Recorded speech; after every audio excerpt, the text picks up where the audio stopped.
Toshkent viloyatining tumanlaridan biri.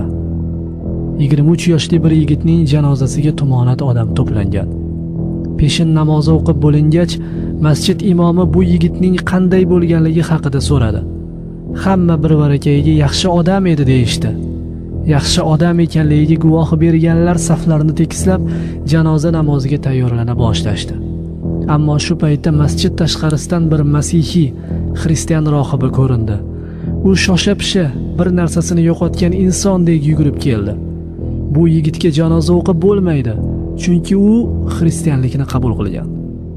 Hamma bir zum nima bo'layotganligini idrok qila olmay qoldi. Ushbu karaxtlikdan birinchi bo'lib imom chiqdi va rohibga qarata dedi: "Siz noto'g'ri ma'lumot olgan ko'rinasiz. Bu yerda musulmon yigitiga janoza o'qilmoqda." "Yo'q, men adashmadim. Bu yigit haqida yaxshi bilaman. U 6 oydan beri menda dars olmoqda." "Qanaqasiga? Axir u haqda musulmonlar yaxshi guvohlik berishdi-ku." Rohib shunda ushbu tumanlik 2 o'spirin yigitini chaqirdi. Ular masjid ichkarisiga kirib, qazo qilgan yigit haqiqatan ham yarim yil oldin xristianlikni qabul qilganligi va ixtiyori bilan ushbu dinga kirganligini tasdiqlashdi. Janoza namozini o'qishga hozirlangan jamoat sergak tortdi. Bo'lmagan gap, biz uni juma, hayit namoziga kelganligini ko'rganmiz. Musulmonlarning to'y ma'rakalarida ham qatnashganiga guvohmiz. G'alag'ovur boshlandi. Imom shunda aqlli ish qildi. Hali yigitlarni jiddiy so'roqqa tutdi. Mayit 6 oy muqaddam haqiqatan ham xristianlik dinini qabul qilganligi tasdiqlandi.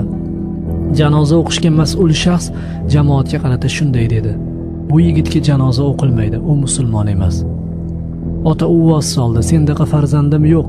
Olib ketlaring buni, o'ligi ham tirigi ham kerak emas menga." Mayit ustiga la'nat o'qiyotgan otaning ahvolini ortiqcha ta'riflab bo'lmaydi. Ushbu holatni kuzatishdan uyalgan jamoat tarqala boshladi. Hech kimga gapirmasdi. Hamma karaxt ahvolga tushib bo'lgandi.